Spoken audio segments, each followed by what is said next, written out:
कर्म और धर्म, इन दोनों में श्रेष्ठ कौन है? आपने कह दिया कर्म, आपने कह दिया धर्म। कहने से कुछ नहीं होता, हर चीज को सिद्ध करना होता है, प्रूफ करना। आइए मैं सिद्ध करके बताऊं कि कर्म और धर्म में क्या अंतर है और दोनों में श्रेष्ठ क्या है। आपके कहने से नहीं होगा, आपको सिद्ध करके बताना होगा। तो सुनिए, फिर आप भी बताइए। कर्म और धर्म में, दोनों में कौन श्रेष्ठ है? सो मैं आपको बताऊं, धर्म श्रेष्ठ है। कर्म और धर्म में क्या श्रेष्ठ है? धर्म। अब इसे मैं प्रूव करता हूं। कैसे? सुनो। कर्म क्या है? इस धरती पर जो भी हम कर रहे हैं, यहां तक कि आंखों की पलक झपक रही है तो वो अपना कर्म हो रहा है। मैं बोल रहा हूं, ये भी कर्म है। आप बैठे सुन रहे हैं, ये भी कर्म है। आप यहां खुजला रहे हैं, ये भी एक कर्म हो रहा है। कुछ भी आप कर रहे हैं वो क्या है? हर क्रिया कर्म होती है। कर्म और धर्म, इस धरती पर जो हम कर रहे हैं सब कुछ क्या है? कर्म। अच्छा ये बताओ, कोई शराब पी रहा है तो वो क्या कर रहा है? जोर से मैया, सुनने में ध्यान दो। वहां क्या ध्यान है? कोई शराब पी रहा है, वो अपना क्या कर रहा है? जोर से बोलो। वो अपना कर्म कर रहा है। कोई दूध पी रहा है, वो अपना क्या कर रहा है? कर्म कर रहा है। कोई झगड़ा कर रहा है, वो अपना क्या कर रहा है? झगड़ा करना भी कर्म है, शराब पीना भी कर्म है, दूध पीना भी कर्म है, माँ की आरती उतारना भी कर्म है और माँ को गालियां देना भी कर्म ही है। परंतु अब हमारा धर्म जो है वो क्या काम करता है? सुनिएगा। धर्म जो है वो ये बताएगा कौन सा कर्म करना है और कौन सा कर्म नहीं करना। जैसे आपके घर में जब आप रोटी बनाती हो तो आटे को पहले चलनी से चाल लेती हो। आटे को चलनी से चालना क्यों पड़ता है? ताकि उसका अच्छा आटा अलग हो जाए, उसका चोकर चापर अलग हो जाए, गंदगी अलग हो जाए। सही है? तो जो भी क्रिया, जो भी हो रहा है, सब कुछ कर्म है, सब कुछ कर्म है।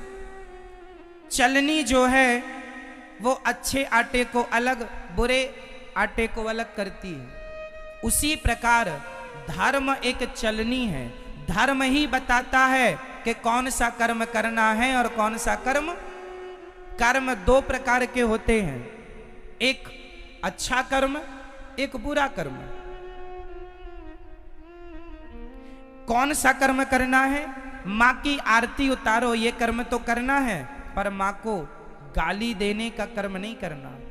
दूध पीने का कर्म तो करना है, पर शराब पीने का कर्म। कौन सा कर्म करने योग्य है? भाई आज कोई मुर्गी को मार रहा है और मुर्गी को पका के खा रहा है तो वो भी तो अपना कर्म कर रहा है, परंतु उसे धर्म का ज्ञान ना होने से वो मुर्गी मार रहा है, कर्म तो कर रहा है पर वह कर्म उसे पाप देने वाला है। कर्म हमें दो चीज देते हैं, अच्छा कर्म हमें पुण्य देगा और बुरा कर्म हमें पाप देगा। कर्म सबको ही कर रहा है। आप अच्छा कर्म करेंगे तो उससे पुण्य आएगा, बुरा कर्म करेंगे, मुर्गी खाएंगे, उससे पाप आएगा। कर्म तो हो रहा है। चूंकि आपको किसका ज्ञान नहीं है? धर्म का ज्ञान ना होने से आदमी कर्म तो करता है पर वह कर्म भी कर लेता है जो उसे नहीं करना चाहिए। जो नहीं करना वह भी करता है। इसलिए मेरी प्रार्थना है सदा वही कर्म करना चाहिए जो कर्म करने योग्य है, पर कर्म को पहले धर्म की कसौटी में कस लेना चाहिए कि ये कर्म ठीक है या नहीं है, करने योग्य है या नहीं। कर्म तो सब ही है। मैं आपको एक थप्पड़ मार दूं, ये भी एक कर्म होगा, और मैं आपको सम्मान से यहां बिठा दूं, ये भी एक कर्म होगा। कौन सा मुझे करना है, कौन सा नहीं, ये कौन बताएगा? बोलो मेरी माँ। इसलिए प्रत्येक व्यक्ति को किसका ज्ञान होना चाहिए? जोर से, जोर से, धर्म का। यदि आप धर्म का ज्ञान रखते हैं तो आप जो भी कर्म करेंगे ठीक करेंगे। यदि आपको धर्म का नॉलेज नहीं है तो आप गलत कर्म कर सकते हैं, संभावनाएं हैं, क्योंकि आपको ज्ञान नहीं है। जैसे एक पत्नी अपने पति को छोड़कर पराये पुरुष से संबंध रखे तो ये क्या है? वो अपना कर्म कर रही है। परंतु यदि उसे धर्म का ज्ञान होता तो ये हरकत वो कदापि ना करती। धर्म बताता है कि पति परमेश्वर है, इसलिए अपने पति को छोड़कर पराये पुरुष से संबंध रखना पाप है। यदि धर्म का ज्ञान होता तो अपने आप वो पाप से बच जाती। पाप से नहीं बची, क्यों? क्योंकि धर्म का ज्ञान नहीं था। और आज हमारे देश को धर्म निरपेक्ष कहा जाता है। गलत कहते हैं लोग, धर्म निरपेक्ष। हमारे सनातन धर्म में, भारत में, छोटी सी बच्ची से लेके बूढ़े तक प्रत्येक व्यक्ति के अंदर धर्म होता था, होता है और होना चाहिए। हमारे देश में पहले कोई पुलिस नहीं थी। हमारे देश में कोई पुलिस की जरूरत नहीं थी। क्यों? क्योंकि आज जो काम पुलिस करती है वही काम पहले का प्रत्येक व्यक्ति जानता था कि ये पहले तो यहाँ 1 लाख रुपए पड़ा हो तो कोई छूता नहीं था, क्योंकि उसे ज्ञान था, उसे धर्म का ज्ञान था। ना जी, ये मेरा नहीं है, उठा लूंगा तो चोरी का पाप लग जाएगा। पहले लोग 1 लाख रुपए क्या 10 करोड़ रुपए भी देखते नहीं थे। पराई स्त्री को कभी स्वप्न में भी सोचते नहीं थे उसके बारे में कोई गलत बात। पराये पुरुष के लिए कभी देश की, मेरी भारत की महिला कभी गलत ख्याल नहीं रखती थी, क्योंकि प्रत्येक व्यक्ति को ज्ञान किसका था? बोलो जोर से, किसका? मेरी माँ। और जोर से, पीछे वाले बोलो, किसका ज्ञान? पहले धर्म का ज्ञान था। और आज ये हालत है कि लोगों की जूते चप्पल तक नहीं बच रहे। जूते चप्पल तक चुरा लेते हैं लोग। इसका मतलब है कि आज का इंसान धर्महीन हो चुका है, धर्म से खाली है, उसे ज्ञान नहीं है। वो तो केवल पेट भरने में लगा है। जैसे मिल जाए महाराज मर्डर कर लो, मर्डर करवा लो, मरवा दो, जो होए बस वैसा वो अपना पेट भरने में लगा। मार डाल करके, लूट करके, चोरी करके, वो डाका डाल के, कैसे भी वो अपना पेट भरने में लगा है। तो तुम इंसान हो कि क्या हो? इसलिए आप अपने बच्चों को धर्म का ज्ञान देना। मेरी माँ, धर्म के बिना इंसान पशु के समान है। धर्महीन व्यक्ति किसकी तरह है? जोर से, किसके? आप लोगों को धर्म का नॉलेज है, ज्ञान है या नहीं? बोलो हाँ या ना, बोलो हाँ या ना। मैया, आपको धर्म का ज्ञान है? कैसा बताओ, क्या है धर्म? चलो बताओ, नारी का धर्म क्या है?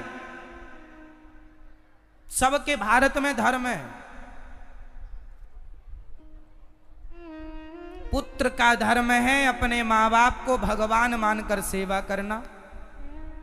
पत्नी का धर्म है कि अपने पति को भगवान मानकर सेवा करना। दुकानदार का धर्म है ग्राहक को भगवान मानकर उसकी सेवा पूर्ति करना। हम सभी एक धर्म की बेड़ियों में बंधे हुए हैं। आप स्वतंत्र हैं या परतंत्र हैं? जोर से, जोर से। आप स्वतंत्र हैं या परतंत्र हैं? जोर से बोलो, बोलो और जोर से, हमें आवाज नहीं आ रही है। आप स्वतंत्र रहना चाहते हैं कि परतंत्र रहना चाहते हैं? आप स्वतंत्र रहना चाहते हैं या किसी के अधीन रहना चाहते हैं? बोलो। आप यदि अधीन रहना चाहते हैं तो किसके? बोलो। अब मैं बोल रहा हूं, ध्यान से, ये दास अनिरुद्ध समझाएगा। मैया कहां जा रही हो? अच्छा, तो हम चलते हैं। अच्छा, ध्यान से सुनो। आप कह रहे हैं हम स्वतंत्र हैं, गलत कह रहे हैं आप। ना तो स्त्री कभी स्वतंत्र हुई, ना तो पुरुष कभी स्वतंत्र हुआ। और यदि आपने स्वतंत्र होना चाहा तो आपका सर्वनाश हो जाएगा, पतन हो जाएगा। हम कभी स्वतंत्र नहीं हो सकते और हम होना भी नहीं चाहते। हम सदा धर्म के अधीन रहना चाहते हैं। हम किसके अधीन? बोलो। धर्म के अधीन। किसके अधीन? तो क्या आप स्वतंत्र हैं? नहीं। यदि स्वतंत्र होते और यदि आप मनमाना काम करोगे, आज एक स्त्री अपने पति को छोड़कर दूसरे पुरुष को रखती है, वो स्त्री अपने आप को स्वतंत्र मान रही है। उसकी स्वतंत्रता उससे पाप करा रही है कि नहीं? क्या समाज ऐसी नारी का सम्मान करेगा जो अपने पति को छोड़कर पर पुरुष से संबंध रखे? बताइए। उसने स्वतंत्र रास्ता चुन लिया, जो मन में आए। इसलिए हम स्वतंत्र नहीं हैं, हम वही करते हैं जो हमारा धर्म कहता है। क्या कहेगा धर्म, वो करेंगे हम। धर्म कहता है दूध पीना है बेटा, दूध पिएंगे। धर्म कहता है शराब नहीं पीना।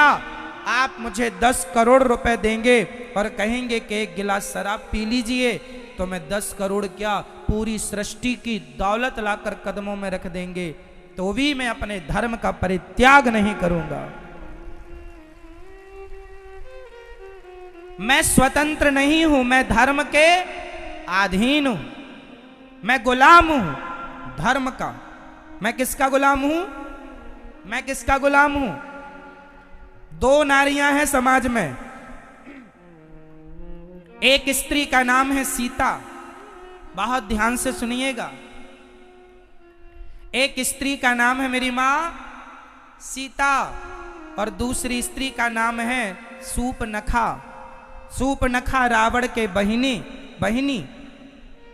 अब बताइए, सीता माता स्वतंत्र है या सूपनखा स्वतंत्र है?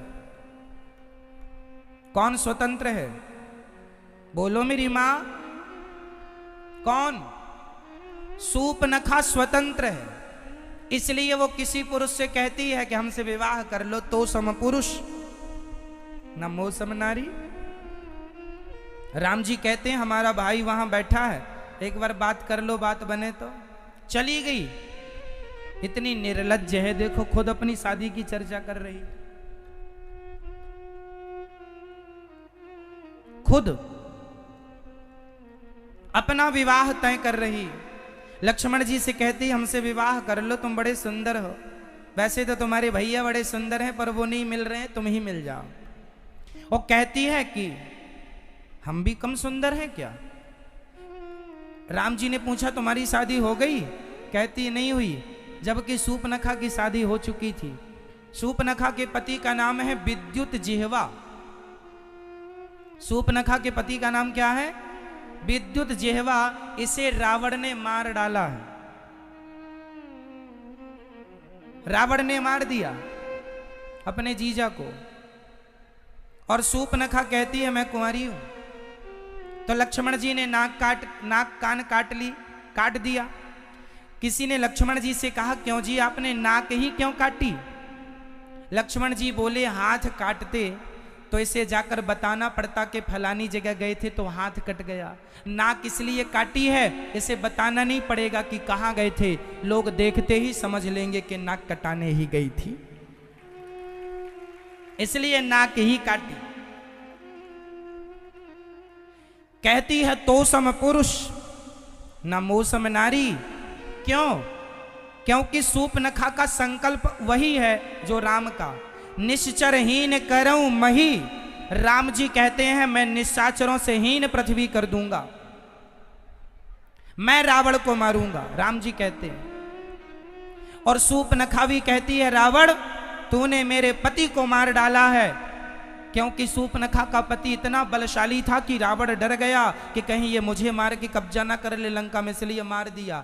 सूर्पनखा तब से गुस्सा हो गई, तूने मेरे पति को मारा है, जब तक तेरे विनाश का समय नजदीक नहीं आ जाएगा तब तक मैं लंका में प्रवेश नहीं करूंगी। इसलिए रावण के विनाश का समाचार लेकर के सूर्पनखा रावण के पास गई, और सूर्पनखा ने ही तो रावण से कहा था कि सीता को चुरा लो। रावण के बर्बादी में सूर्पनखा का विशेष हाथ है, शुरुआत यहीं से हुई। तो इसलिए कहती है तो सम पुरुष न मो सम नारी, तेरा भी विचार वही है राम, तेरा भी विचार वही है कि रावण को मारना, और मेरा विचार भी वही है रावण को मारना। तो सम पुरुष न मो सम नारी, हम दोनों के विचार एक से मिल गए, इसलिए यह संयोग विधि रचा विचार, यह संयोग है कि तुम्हारे और हमारे विचार मैच कर गए। तो सीता माता धर्म के अधीन चलती हैं और सूर्पनखा स्वतंत्र है। तो आप स्वतंत्र रहना पसंद करोगी मेरी मां, या धर्म की अधीनता स्वीकार करोगी? बोलो। धर्म। इसलिए मेरी मां धर्महीन चाहे स्त्री हो, धर्महीन चाहे पुरुष हो, दोनों पशु के तुल्य हैं। हमारे भारत में एक पत्नी का पति मर जाए तो वो उसकी विधवा रह के सारी जिंदगी गुजार देती है। क्या है ये? जोर से बोलो, क्या है ये? क्या है ये? धर्म है। और ऐसी क्वालिटी की स्त्रियां सिर्फ हमारे भारत में हैं। आज दुनिया में 200 देश हैं लगभग। पूरी दुनिया में कितने देश हैं? अमेरिका, लंदन, जापान, पेरिस इत्यादि जाकर देख लो, दुनिया में 200 देश हैं।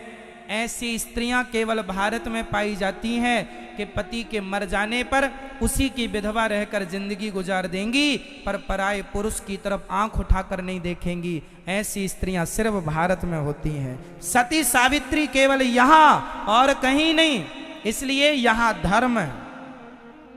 ये क्या है? यदि स्त्री अपने पति को छोड़कर पराये पुरुष से संबंध रख ले, आजकल तो पुनर्विवाह कर लेते हैं कि लड़की का पति यदि समय से पहले खत्म हो गया, कोई बाल बच्चे हुए नहीं और हो भी गए, और उसका मन है कि भाई जिंदगी अकेले नहीं गुजर सकती, कोई जीवन साथी चाहिए, तो आजकल पुनर्विवाह का भी लोग बंदोबस्त कर लेते हैं। वो अपनी आप की स्वतंत्रता है। पर हमारे देश में आज भी स्त्रियां अपने पति के जाने के बाद वो उसी की विधवा रहकर जीवन जीना पसंद करती हैं, पराये पुरुष से संबंध रखना पसंद नहीं करती। कुछ स्त्रियां ऐसी हैं, पर कुछ आज पुनर्विवाह में भी विलीप करती हैं। सबके अपने अपने विचार हो सकते हैं, वो उनकी अपनी स्वतंत्रता। फिर भी मेरे देश में आज सती पतिव्रता नारी पाई जाती है। और ये स्त्रियों की क्वालिटी सिर्फ भारत की स्त्रियों की है और कहीं की नहीं। इसलिए है क्योंकि हमारे देश में धर्म रहा है, लेकिन आज के कुछ लोग भारत को धर्म निरपेक्ष कह रहे हैं कि ये तो धर्म में हम कोई विश्वास ही नहीं करते। धर्म निरपेक्षता का अर्थ होता है धर्म में कोई विश्वास ना करना। और सोचिए, इस धर्म निरपेक्षता के कारण हमारे स्कूलों में पहले पढ़ाया जाता था गा गणेश का। सुनो जरा, पहले हम लोगों को क्या पढ़ाया गया?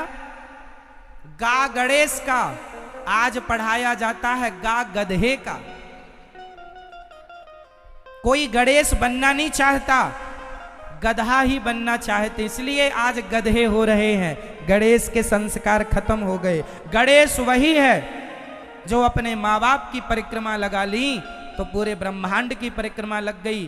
क्यों जी? गणेश जी ने अपने माँ बाप शंकर पार्वती जी की परिक्रमा लगाई थी कि नहीं? आज हम हिंदू लोग गणेश चतुर्थी को गली मोहल्ले में गणेश जी रख के उनसे यही तो सीखते हैं कि गणेश जी जैसे मातृभक्त थे, जैसे गणेश जी पितृभक्त थे, उसी प्रकार हमारा और आपका बेटा भी मातृ पितृभक्त बने। ये शिक्षा गणेश जी से मिलती थी। लेकिन आजकल स्कूलों से संस्कार, बच्चे संस्कारहीन होते चले गए।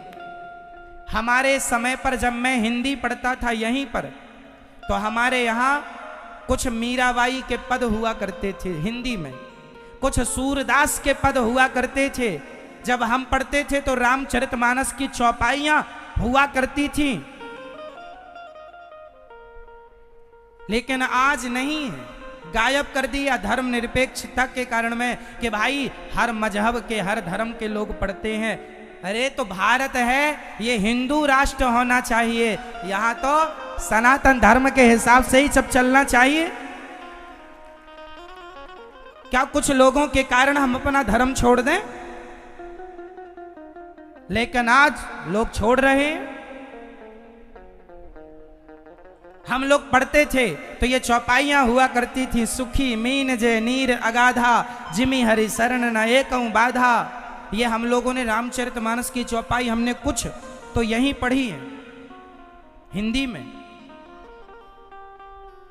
आज की बुक में राम जाने क्या है, गा गणेश का हटा दिया, गा गधे का। पहले था मां मंदिर का, आज है मां मछली का।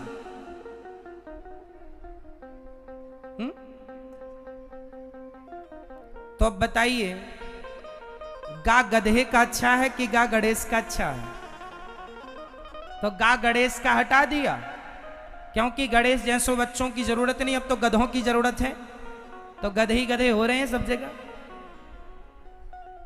ऐसे गधे हैं कि अपने माँ बाप की सेवा तक नहीं करते, ऐसे गधे हैं कि अपने माँ बाप का अपमान करते हैं। अब क्या करो, ये पढ़ाई गधा है। इसलिए मेरी माँ, स्कूलों के भरोसे ना बैठो, अपने बच्चों को आधा घंटा 20 मिनट कथा सुनवाया करो और संस्कार आप अपने घर पे दीजिए बच्चों को, स्कूल के भरोसे ना बैठिए। स्कूलों में केवल शिक्षा है, संस्कार नहीं। स्कूलों में क्या है? क्या है? शिक्षा, संस्कार नहीं।